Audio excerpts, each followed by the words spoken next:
Aku menjadi pemimpin bulan Juni tahun ini. Aku melanjutkan pengaturan kerja yang dibuat Rumah Tuhan untuk bersihkan para pelaku kejahatan, orang tidak percaya, dan antikristus dari gereja. Agar umat pilihan Tuhan punya lingkungan yang lebih baik untuk lakukan tugas dan mencari kebenaran. Tentu. Aku bekerja dengan para pemimpin gereja lain untuk melaksanakan ini. Ada satu gereja dengan masalah yang sangat serius. Beberapa orang tidak percaya membuat kehidupan gereja kacau. Dan seorang pemimpin tingkat atas menyuruhku segera mengurusnya.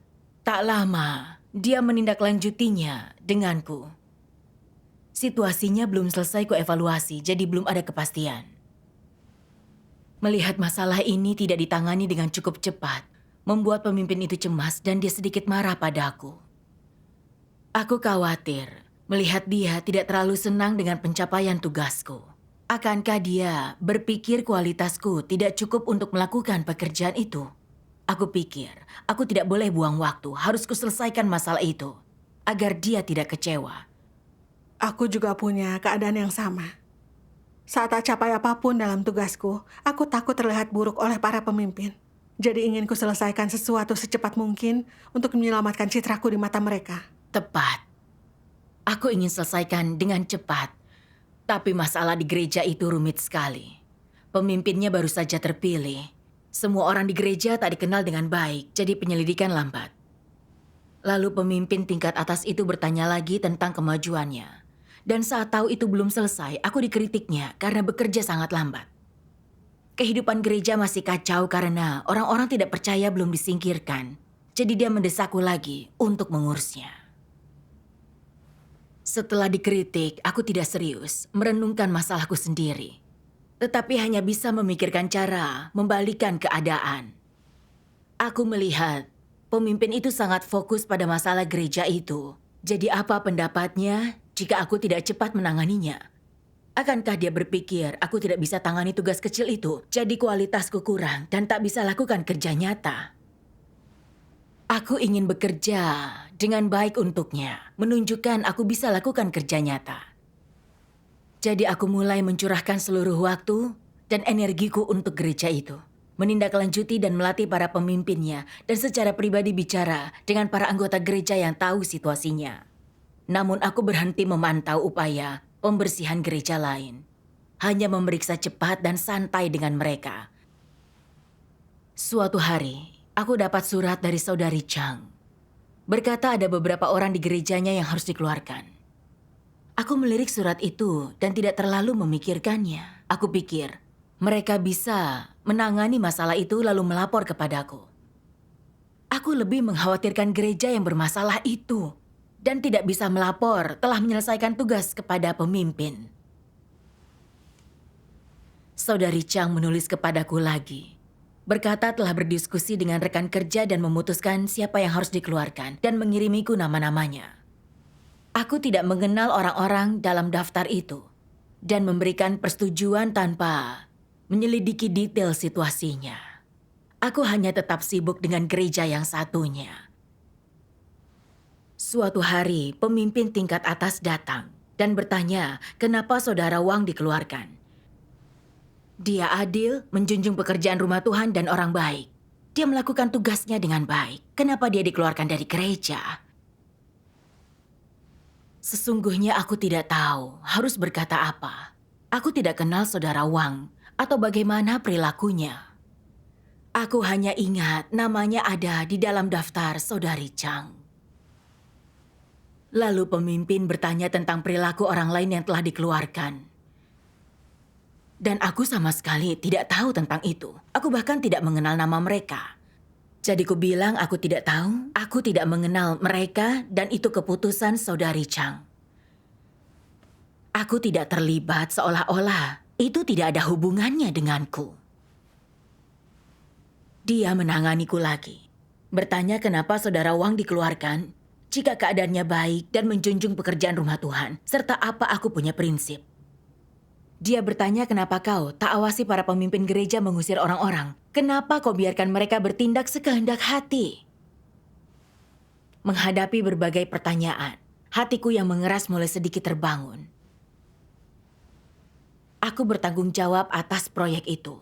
tapi tidak tahu apa-apa tentang orang-orang yang disingkirkan. Apakah itu bertanggung jawab? Aku mengakui kegagalanku, bahwa aku tidak bekerja dengan baik, dan dia menyuruhku untuk melakukannya lagi. Aku merasa tidak tenang untuk waktu yang lama. Aku tahu bahwa dipangkas dan ditangani berasal dari Tuhan. Tetapi aku masih merasa sangat aneh. Aku menderita. Aku berpikir tentang pemimpin yang bertanya, "Kenapa kau menyingkirkan orang baik? Siapa yang seharusnya diusir dari rumah Tuhan? Apa kau bahkan punya prinsip?" Hal-hal itu terus bergema di kepalaku. Dan aku bertanya pada diriku, kenapa aku lakukan hal yang begitu bodoh? Aku bukannya tidak tahu prinsip. Jadi kenapa aku buat kesalahan yang sangat besar? Kenapa aku tidak menyelidiki? Masih bingung tentang ini. Aku mencari pemimpin gereja itu untuk menyelidiki saudara Wang dan yang lainnya. Agar tidak melakukan kesalahan sama, ku lakukan tinjauan menyeluruh pada semua orang dalam daftar orang yang dikeluarkan. Lalu ku terima penilaian saudara-saudari tentang saudara Wang. Mengatakan dia bersikap baik terhadap tugasnya dan juga adil. Dia menjunjung pekerjaan rumah Tuhan. Dia tidak layak untuk prinsip pengusiran. Benar. Aku merasa sangat buruk dan sangat gelisah saat melihat ini.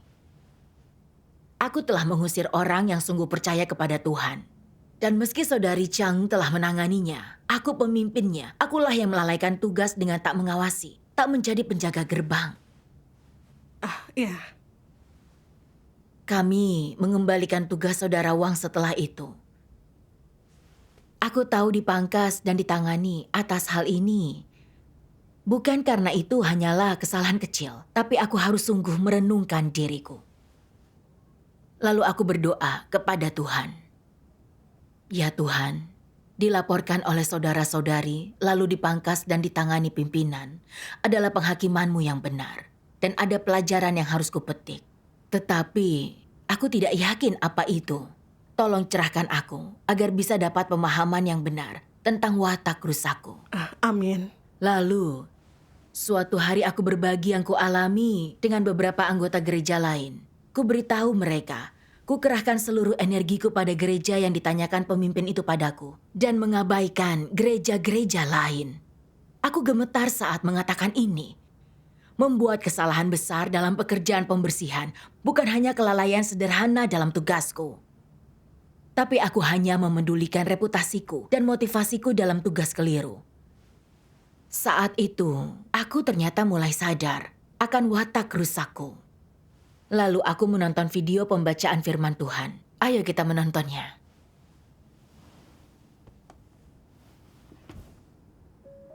Tuhan Yang Maha Kuasa berfirman, ciri khas lain dari kemanusiaan anti-Kristus, selain tidak memiliki rasa malu, adalah keegoisan dan kekejian yang tidak biasa. Seberapa egoiskah mereka? Dan apa arti harfiah dari keegoisan ini? Apapun yang berkaitan dengan kepentingan diri mereka sendiri mendapatkan perhatian penuh mereka. Mereka akan menderita untuk hal itu, membayar harga, mengerahkan perhatian ke dalamnya, mengabdikan diri mereka untuk hal itu. Apapun yang tidak berkaitan dengan kepentingan diri mereka, mereka akan berpura-pura tidak tahu dan tidak memperhatikan. Orang lain dapat melakukan apapun sesuka hati mereka. Mereka tidak peduli jika ada yang memecah belah atau mengganggu. Bahasa halusnya, mereka memedulikan urusan mereka sendiri. Namun, adalah lebih tepat untuk mengatakan bahwa orang semacam ini keji, kotor, menjijikkan. Kita mendefinisikan mereka sebagai egois dan keji. Bagaimana terwujudnya keegoisan dan kekejian dari kemanusiaan anti-Kristus tersebut? Ketika sesuatu ada kaitannya dengan status atau reputasi mereka, Mereka memeras otak memikirkan apa yang harus mereka lakukan atau katakan. Mereka tidak menolak untuk membantu. Mereka dengan senang hati menderita kesulitan besar.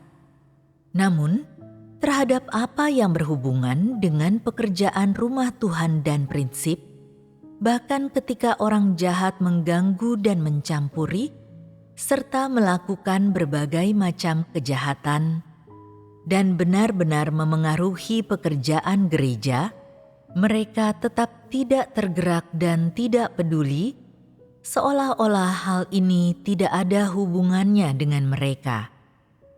Dan jika seseorang menemukan hal ini dan menyingkapkannya, mereka berkata bahwa mereka tidak melihat apapun dan berpura-pura tidak tahu. Ketika orang-orang melaporkan mereka dan menyingkapkan diri mereka yang sebenarnya, mereka tiba-tiba menjadi sangat marah. Rapat diadakan dengan segera untuk membahas bagaimana menanggapinya. Penyelidikan diadakan untuk mengetahui siapa yang menusuk mereka dari belakang, siapa pemimpin utamanya, siapa saja yang terlibat. Mereka tidak akan makan atau tidur sampai mereka menemukan penyebab sebenarnya dan mengakhiri rumor itu. Terkadang, bahkan dapat dikatakan bahwa mereka baru senang jika mereka juga telah menyingkirkan semua orang yang berhubungan dengan penuduh mereka. Ini adalah perwujudan dari keegoisan dan kekejian, bukan? Apakah mereka sedang melakukan pekerjaan gereja? Mereka hanya bertindak demi kekuasaan dan status mereka sendiri. Mereka sedang menjalankan urusan mereka sendiri. Pekerjaan apapun yang mereka lakukan, orang yang adalah antikristus tidak pernah memikirkan kepentingan rumah Tuhan. Mereka hanya mempertimbangkan apakah kepentingan mereka sendiri akan terpengaruh, hanya memikirkan tugas-tugas yang ada di hadapan mereka. Pekerjaan rumah Tuhan dan gereja hanyalah sesuatu yang mereka lakukan di waktu luang, dan mereka harus didorong untuk melakukan segala sesuatu. Melindungi kepentingan diri mereka sendiri adalah panggilan mereka yang sebenarnya. Segala sesuatu yang mereka suka lakukan adalah hal yang benar. Di mata mereka, apapun yang diatur oleh rumah Tuhan atau yang berkaitan dengan jalan masuk kehidupan umat pilihan Tuhan tidak penting. Apapun kesulitan yang orang lain hadapi dalam pekerjaan mereka, masalah apapun yang mereka temukan, setulus apapun perkataan mereka, para antikristus mengabaikannya. Mereka tidak mau terlibat, seolah-olah hal ini tidak ada hubungannya dengan mereka. Mereka sama sekali tidak peduli dengan urusan gereja, sebesar apapun urusan ini. Bahkan ketika masalah tersebut berada tepat di hadapan mereka, mereka hanya menanganinya dengan enggan dan acuh tak acuh.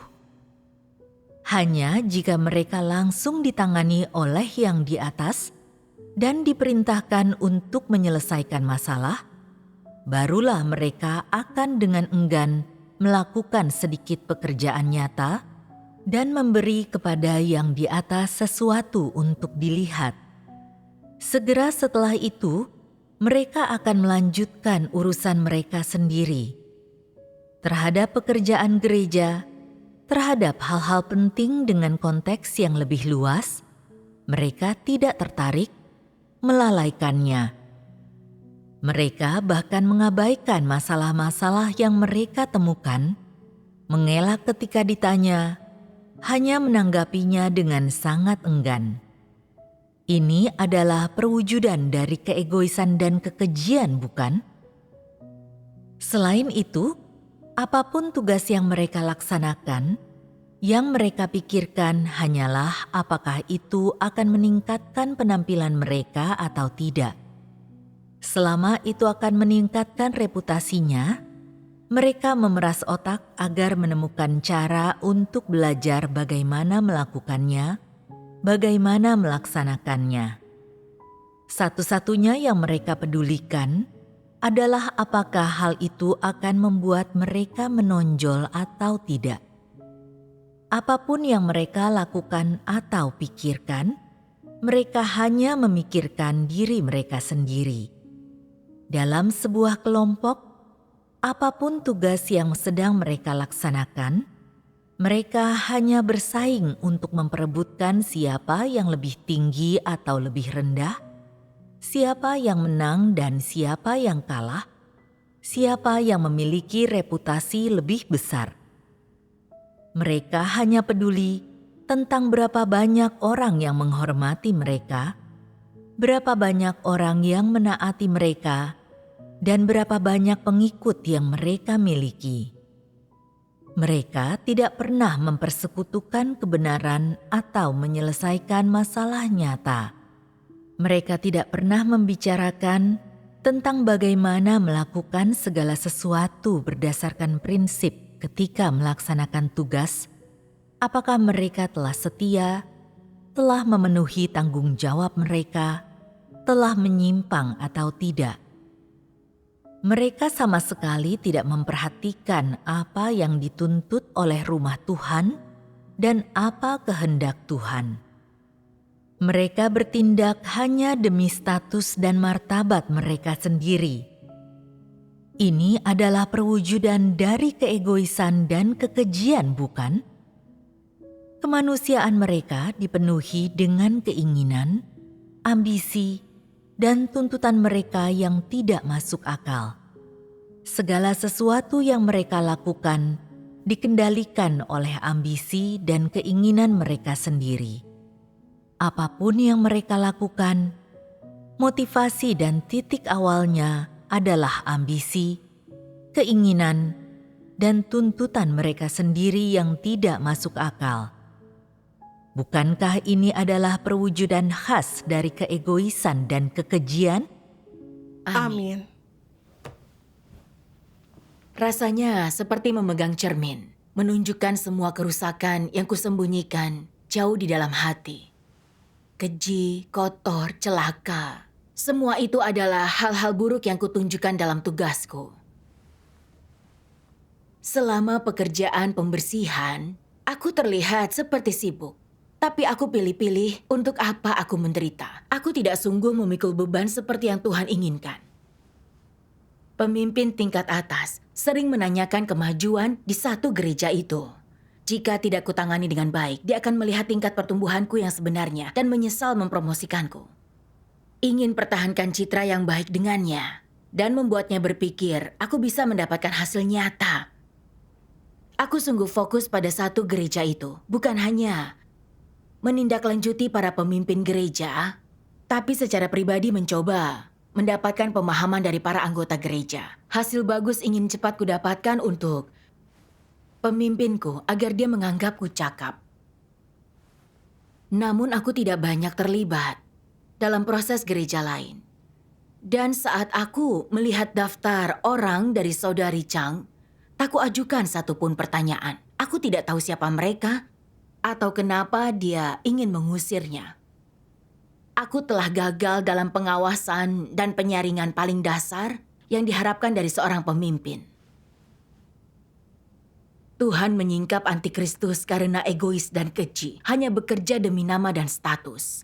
Mereka akan lakukan apapun yang memberi mereka kesempatan pamer dan mengabaikan apapun yang tidak menguntungkan nama dan status. Mereka tidak pikirkan pekerjaan rumah Tuhan atau memedulikan kehendak dan tuntutan Tuhan.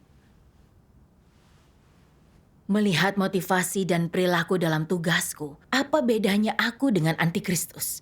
Itu semua pekerjaan gereja. Jika pekerjaan pembersihan gereja tak dilakukan dengan baik, itu akan berdampak pada pekerjaan rumah Tuhan. Namun aku tak khawatir tentang itu dan tak peduli sama sekali. Yang kupikirkan hanya melapor pada pemimpin pekerjaan itu selesai dan dapatkan perkenanannya. Aku hanya mencari nama dan status. Aku mengerahkan upaya dan energi ke dalam proyek apapun yang difokuskan pemimpin. Dan mengabaikan yang tidak dia perintahkan secara khusus. Sama sekali tak kupertimbangkan kehendak Tuhan. Aku sangat egois dan keji. Jika pemimpin tidak mengawasi pekerjaanku, menangani, dan mengendalikanku, akan kubiarkan orang-orang percaya sejati yang berhasil dalam tugas disingkirkan. Itu perbuatan jahat. Dan menjadikanku pemimpin buruk yang tidak melakukan kerja nyata. Kulihat aku kurang dalam setiap aspek. Mampu melayani sebagai pemimpin dan bertanggung jawab adalah peningkatan besar dan kepercayaan dari Tuhan. Saat pertama kali menjabat, aku bersumpah demi Tuhan akan mempertimbangkan kehendaknya dan menggenapi tugasku. Tapi pada kenyataannya, aku menipu Tuhan. Saat memikirkannya, aku merasa sangat sedih dan juga bersalah. Lalu air mata mulai mengalir. Ku benci diriku karena egois dan keji. Juga merasa telah mengecewakan Tuhan. Aku ingin belajar tentang diriku sepenuhnya bertobat dan berubah. Amin. Syukur kepada Tuhan, persekutuanmu menyadarkanku. Aku hanya mengejar nama dan status, bukan mempertimbangkan kehendak Tuhan. Itu sangat egois. Lalu bagaimana kau menyelesaikan semua ini? Aku membaca sebuah kutipan firman Tuhan. Jika ada yang berkata mereka mencintai kebenaran dan mengejar kebenaran, tapi tujuan mereka adalah untuk memperoleh status, menonjolkan diri sendiri, untuk pamer, untuk membuat orang mengagumi mereka, untuk mencapai kepentingan diri sendiri, dan melaksanakan tugas bukan untuk menaati atau memuaskan Tuhan, namun untuk dapatkan reputasi, keuntungan, dan status, maka pengejaran mereka tidak dapat dibenarkan. Dengan demikian, dalam hal pekerjaan Tuhan, gereja, dan rumah Tuhan, apakah mereka penghambat atau penyokong? Jelas penghambat. Mereka tidak berfungsi sebagai penyokong. Semua orang yang menyatakan mereka sedang melakukan pekerjaan gereja, tapi mengejar reputasi dan keuntungan pribadi, menjalankan urusan pribadi, membuat kelompok tertutup, dan kerajaan kecil mereka. Apa orang semacam ini sedang melaksanakan tugas mereka? Semua pekerjaannya itu pada dasarnya mengganggu, mengacaukan, dan merusak pekerjaan rumah Tuhan. Jadi, dinilai dari sifat pengejaran orang akan keuntungan dan martabat. Betapapun tidak mencoloknya, orang mengejar reputasi. Walaupun dibenarkan bagi manusia, semahal apapun harganya. Hasil akhirnya adalah untuk menghancurkan, mengganggu, dan merusak pekerjaan Tuhan. Dalam melaksanakan tugasnya, mereka mengganggu pekerjaan rumah Tuhan dan juga merusak jalan masuk kehidupan umat pilihan Tuhan. Apa sifat dari jenis pekerjaan ini? Sifatnya adalah penghancuran, gangguan, dan perusakan. Bukankah ini didefinisikan sebagai menempuh jalan antikristus? Artinya, masalah dengan orang yang mengejar kepentingan diri mereka sendiri adalah tujuan yang mereka kejar ialah tujuan iblis. Semua itu adalah tujuan yang jahat dan juga tidak adil. Saat orang mengejar kepentingan-kepentingan ini, tanpa disadari mereka menjadi alat iblis. Mereka menjadi saluran bagi iblis. Dan selain itu, mereka menjadi perwujudan iblis. Di rumah Tuhan dan di dalam gereja, mereka memainkan peran negatif pada pekerjaan rumah Tuhan dan pada kehidupan bergereja yang normal dan pada pengejaran normal saudara-saudari. Efek yang dihasilkannya adalah mengganggu dan merusak. Mereka memiliki efek negatif. Amin. Firman Tuhan menunjukkan padaku, bekerja untuk reputasi, mementingkan diri sendiri, itu seperti antek iblis mengganggu dan menyabotase pekerjaan rumah Tuhan dan menghalangi jalannya kehendak Tuhan. Saat merenungkan tindakanku, aku melihat Tuhan telah menyingkap esensi perilakuku. Pada akhir zaman, Tuhan memilah orang menurut jenisnya, mengupahi yang baik dan menghukum yang jahat. Tujuan membersihkan gereja adalah mengeluarkan orang tidak percaya dan pelaku kejahatan yang menyusup ke rumah Tuhan. Mereka tidak sungguh percaya kepada Tuhan dan tak akan mengejar kebenaran atau lakukan tugas dengan baik. Jika bertahan di gereja, mereka hanya menghalangi pengalaman saudara-saudari akan firman Tuhan dan jalan masuk kehidupan. Bahkan bisa mengganggu pekerjaan rumah Tuhan. Pekerjaan pembersihan adalah untuk membersihkan gereja. Memberi lingkungan yang baik bagi orang percaya sejati agar bisa mempelajari kebenaran lebih cepat dan berada di jalur iman yang benar. Tuhan menyelamatkan orang yang bersedia mengorbankan diri untuknya. Tapi para penyusup di rumah Tuhan yang dimiliki iblis namun menginginkan berkat disingkap dan disingkirkan. Ini adalah kebenaran Tuhan. Iya, Pekerjaan pembersihan sungguh menunjukkan prinsip gereja memperlakukan orang dan watak benar Tuhan. Aku sadar diriku tidak mempertimbangkan kehendak Tuhan dalam tugasku, tapi selalu memikirkan cara melindungi reputasiku. Aku ceroboh dan abai tentang pekerjaan yang tak akan membantuku dalam hal itu. Dengan mudah menyingkirkan orang yang lurus, menjunjung pekerjaan rumah Tuhan dan menggenapi tugasnya. Bukankah itu melawan Tuhan? Bagaimana itu bisa disebut melakukan tugas? Aku tidak bertanggung jawab dalam tugasku membiarkan saudari Chang mengusir orang berdasarkan keinginannya, mempertahankan pelaku kejahatan di gereja, tapi mengeluarkan orang pilihan Tuhan yang bekerja sepenuh hati dan menjunjung pekerjaan rumah Tuhan. Bukankah aku menjadi antek iblis, mengganggu pekerjaan rumah Tuhan? Bukankah aku menyakiti orang? hanya bekerja demi reputasi adalah masalah yang sangat serius. Benar. Setelah menyadari ini, kulihat iblis telah merusakku sampai tak punya keserupaan dengan manusia. Aku tidak bertanggung jawab atas saudara-saudari atau amanat Tuhan. Aku tidak memikirkan cara melakukan tugas sebagai pemimpin agar bisa menjadi saksi bagi Tuhan. Di dalam hatiku, aku tidak mempertimbangkan kepentingan Tuhan, rumah Tuhan, atau saudara-saudari. Kupikirkan cara membuat diriku terlihat lebih baik lagi, mendapatkan perkenanan pemimpin. Bahkan dengan motivasi tercela ini, ku ingin pujian dari orang lain dan penghargaan dari Tuhan. Bukankah itu tidak tahu malu? Kulihat diriku sangat egois dan tercela, serta mementingkan diri sendiri. Tuhan itu benar dan kudus, juga melihat ke dalam hati kita. Dia tidak bisa dibodohi. Nilaiku tidak bisa diubah dengan berusaha berpura-pura. Aku harus sepenuhnya mencurahkan hati untuk tugas, tidak menggunakan tipu daya. Hal semacam itu bisa menipu orang sesaat, tapi aku pasti akan tersingkap. Jika tidak punya hati yang jujur di hadapan Tuhan dan tidak mengejar kebenaran, kedokku pasti akan dibuka Tuhan dan disingkirkan seperti para pemimpin palsu dan antikristus itu. Iya, Menyadari ini menunjukkan betapa besar manfaat yang kudapatkan dari dipangkas dan ditangani. Aku mengejar nama dan status, serta mengambil jalan antikristus. Tidak akan pernah kusadari itu tanpa Tuhan memangkas dan menyingkapku. Akan kuikuti jalan itu langsung ke kegelapan dan disingkirkan Tuhan. Kulihat diriku egois dan juga keji. Tidak tulus terhadap Tuhan dalam tugasku, tapi Tuhan ingin menyelamatkanku.